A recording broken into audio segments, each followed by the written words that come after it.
We are now going to work in section 2 of your Unit 4, Unit 5 flipbook, section 2. We're going to try to fill out both the top and the bottom flap. There's not a ton of information here, but there's a lot of writing for me, and you know I've got to write slow on this writing tablet, so bear with me as I go through these steps. Now, this section, section 2, section 1, and section 3, so the first 3 sections of your flipbook, they basically go through all the properties that you need to know of the 3 quadratic forms. Section 1 gives you all of the ways to find vertex, x-intercepts, y-intercepts of vertex form. This section, section 2, goes through all of those properties of intercept form. And then section number 3 gives us all of the properties, how to find the vertex, the x-intercepts, and the y-intercept of standard form. So today we're going to go through all the properties of intercept form. So let's go ahead, and there's no essential question here because basically it's just going through all the properties.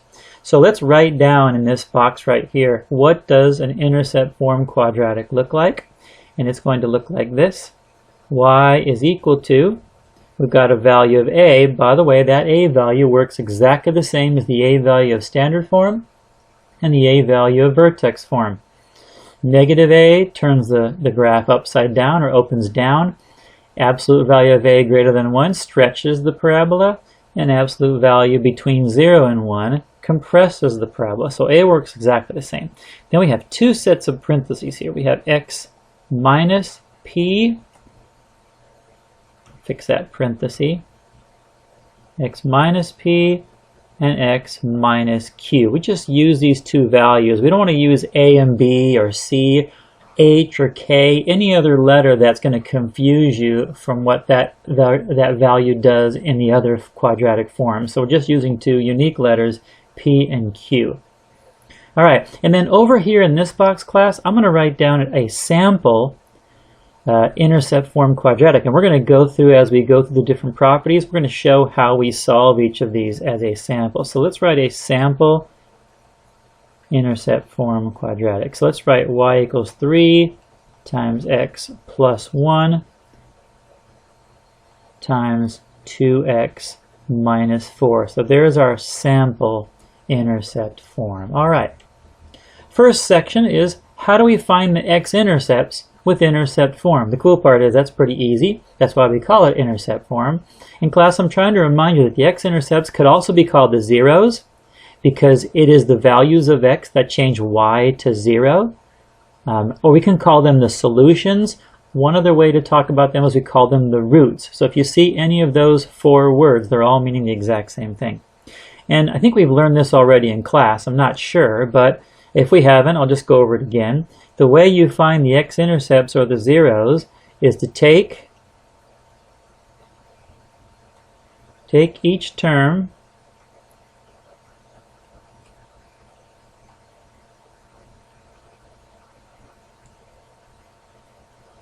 that has an x value or with an x value,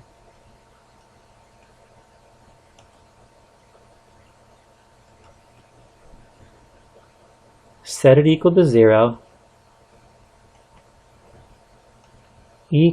set it equal to 0. I'm going to put a line through 0 so we see 0. Actually, you know what? Let's go ahead and correct that. Let's just write the word 0. Set it equal to 0, and then solve for x.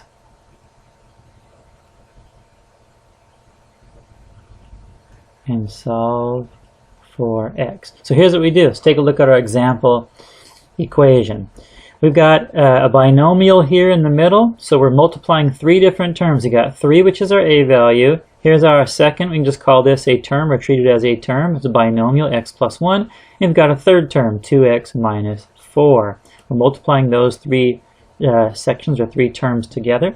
So our first term that has an x value is x plus 1. So we're going to pull that out and just write x plus 1 equals 0. It says take each term with an x value, set it equal to 0, which is what I just did, and solve for x. Well, we know how to solve this, class. You just subtract 1 from both sides. I'll go ahead and write that step just to make sure you guys see this on our sample. We're just going to subtract 1 from both sides because the point is if we're going to solve for x, we have to get x by itself. And this ends up being x on this side, and now we have 0 minus 1 is negative 1. So there is our first x-intercept. Second intercept, x-intercept, same thing. Take this next part that has an x value, this 2x minus 4, a binomial, and we're going to write that out, 2x minus 4. Let's go ahead and, oops, sorry, I got to set that equal to 0. Our math steps are, we're going to add 4 to both sides.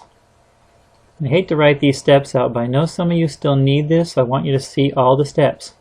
So now we're going to end up with 2x on the left side and positive 4 on the right side. The next step is we divide both sides by 2 to get x by itself.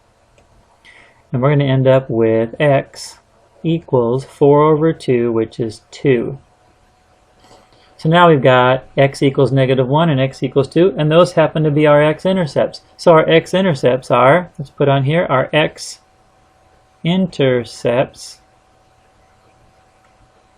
are now going to be equal to negative 1 comma 0, there's our first one, and 2 comma 0. So now we know where this parabola crosses the x-axis.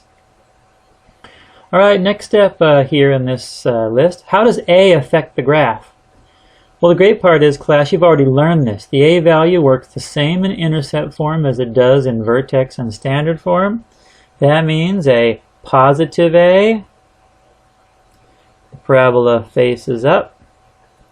A negative A, the parabola faces down.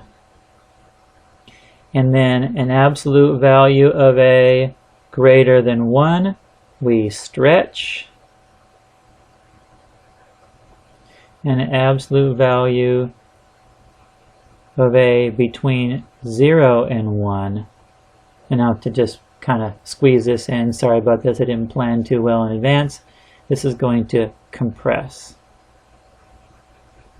Squish the graph down or make it appear to be wider. In fact, you know what?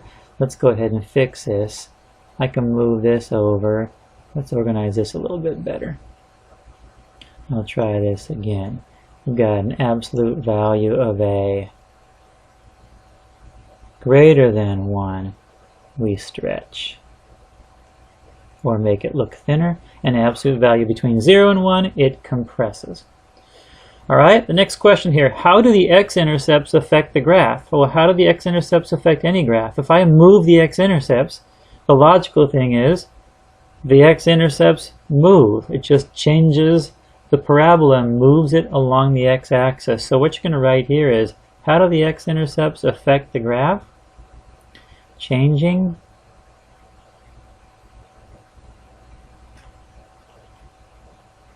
the x-intercepts.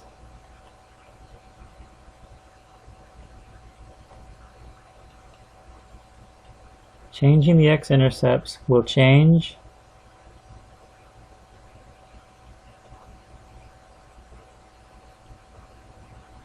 where the graph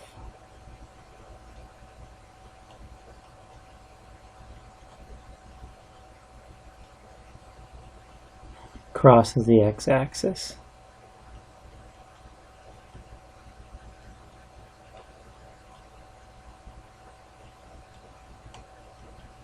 Now, keep in mind, class, remember, when h and k changed, the parabola moved around, left, right, up, or down, but the shape didn't change and the direction didn't change. A affects the shape and direction. The x-intercepts just affect where the parabola actually crosses the x-axis. So those x-intercepts will change where it crosses the x-axis, but they do not change the shape or the direction of the parabola. The A value does that, and again, as you look up on top, the A value is in the same position that it is in vertex form and standard form. It's out here in the front of the equation. I'm going to go ahead and stop this video. Let's go ahead and do the second section in a second video.